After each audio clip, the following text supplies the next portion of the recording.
Detective Comics 999, Peter J. Tomasi writing, Doug Mankey on the art. This is obviously the last issue before the 1000th issue, and it ends this arc.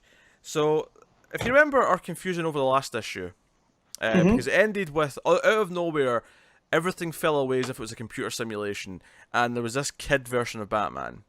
And we all went, what the hell is going on? What is this shit? Right? This issue is the end of the arc, and it explains it. So, every year on his birthday, Batman has been putting himself into this simulation, and the point of it is to kill himself. And in the sense that it's very symbolic. He buries the child version of himself. The idea that he lost his childhood the moment his parents were killed, and he's willingly giving it up. And even the kid version was like, no, so many other people have had childhoods because you didn't have yours. It's this thing, and like I don't even hate this issue on its own. This issue, the idea itself doesn't annoy me. My problem with this issue is that I don't feel they set up this reveal at all before it happened. There's zero, because when Leslie Tompkins died early on in this, it didn't feel right. Like, it didn't feel like there was this big emotional moment with her dying, Mm-hmm. and so that was the first moment I felt like it was off. And I was like, all right, who knows? Um, but then this, it just kind of lands with a thud, and I don't even like this, like the symbology of this. Like the whole arc's called mythology, So, so and symbology, is that even a word? yeah, no, it is. I've seen Da Vinci Code. You Okay. know, I it's thought it was all symbolism, that. but you're gonna go. Yeah, but like him burying the young version of himself, and just like him yelling Gotham needs me, and I was just like everything I don't like about Batman in one place. Um, and just the whole fight against himself, and replaying the year one scenario with the bell. Like, how Yeah, many times have we seen that now? I know. You know, It's been a lot. I, like, like I, like this is the thing. Like back the first couple of issues of the arc, I quite liked, and mm-hmm, I thought Leslie's death actually was handled fairly well. I thought it was like a death that worked because it had some impact because of who she is, but she's not a big enough character that it was like, oh man, they're breaking all the comic book rules by killing her. So it kind of worked for me, and then I thought the second issue when like they're in the mansion and then Zorro shows up and like attacks Alfred, I liked that issue a lot. I was really on board with that issue, and then it kind of started to dip, and then we got to the Mister Miracle one, which was just a one giant escape sequence, which was kind of just because Batman, and then the Etrigan issue last time was just really bad, with the twist at the end that what the hell's going on.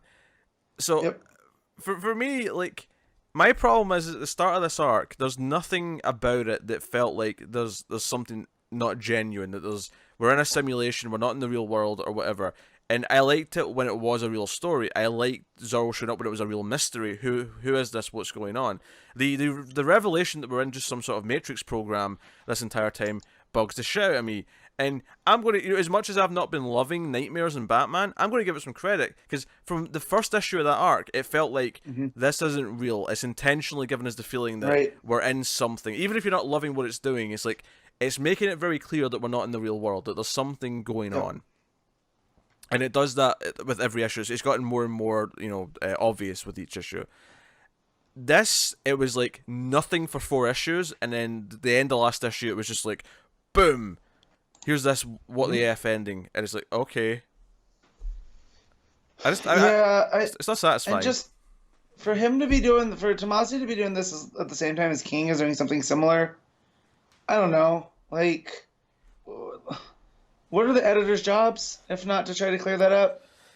It's weird. You know. I don't get it. So And don't get me wrong, like I'm glad it's done. And Bruce goes and takes Leslie to dinner at the end, and I just kind of groaned because I felt like obviously I didn't expect her to stay dead forever, but like I just felt like like uh, like that. yeah, I felt really kind of eye roll at the end of this, and I wasn't really digging it.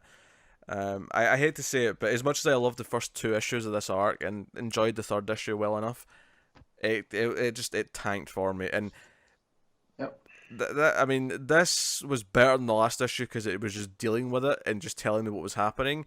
Whereas last issue, the moment at the end just made me angry. This didn't make me angry. I was just kind of like, as I say, like the entire time. I groaned. I was like, ugh. Like, all right. Like, it was basically because Batman. Like, and I just don't like him running a simulation every year to bury his childhood. Like, I don't know. I know it's just one of those concepts that I don't like that much either. I feel like, you know, like, we're going into 1000. We'll see what Tomasi's doing post 1000, Yeah. and obviously we're going to keep reading it. But Tomasi for me is a writer who I'm kind of lukewarm on now. Like, he can do Yeah. good stuff, but honestly, like, he's got just as much bad, if not more of it, than he does good Yeah. now at this point. He's kind of reverse Abnett in that for me, where I hear Abnett's coming to a book, I'm like, oh, okay.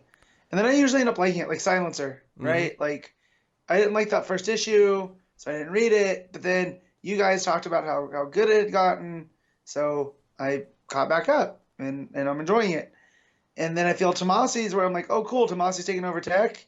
Cool, what's he going to have in store? And then it's this, and I'm like, oh, crap. But then I read Adventures of the Super Sons, and I'm enjoying it. So Yeah. he's really all over the place. Yeah, it really is. It's hard to predict if I'm going to like his stuff. Now, at least this arc is done, and it doesn't feel like... This is not the sort of thing where, like, we have to keep coming back to this in the next, like, several arcs of his run. Like, this... Well, I don't want to say it can be forgotten completely, but it doesn't have to be brought up again. Like, we've done it now. It's ended. There's no staking power other than him kind of retelling Batman's origin and why he's good at everything. You know? Like, other than that, but... And there's no like indication about Arkham Knight coming or anything like we kind of thought this might have been heading towards, and that was kind of disappointing.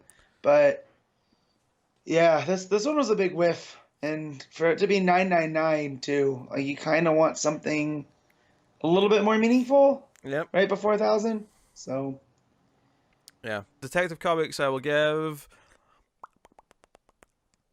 5.5. Yeah, I wasn't feeling it. I really wasn't. I obviously I hope it picks up again after. Although you know I got the physical.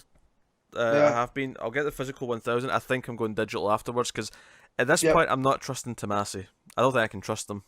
Yep, I told my shop to take this off my pull list. I'll read it digitally, but I just give me 1000, and then I think I'm gonna stop because I need the space. Especially if it's going to keep double shipping after 1000. Like, it is indeed, yeah. Yeah. So, what are you giving Detective 999? It's a 6. Like, the Monkey's art was fine. I think we didn't really talk about that. Like, yeah, but he's been fine. Good. And credit to him. The stories... He did the whole arc. You know, he did like 6 issues in a row. So credit there for that. Yeah, but yeah, the overall story I wasn't really big on, and just unfulfilling. Yeah, because I quite like that 2-page spread of all the bat suits. You know, when he gets up, you see like the original through, you know, recent times. So that was nice. Yeah. I guess the thinking here behind the scenes was probably like, oh, we'll do an arc that's just about the nature of Batman getting into 1000, right? The idea that we'll recap the history of Batman before we hit 1000. Better ways to do it. Mm-hmm. Don't ask me what they are. I'm not a writer. I'm not my job to come up with them. I'm just saying this was not the best way of doing it.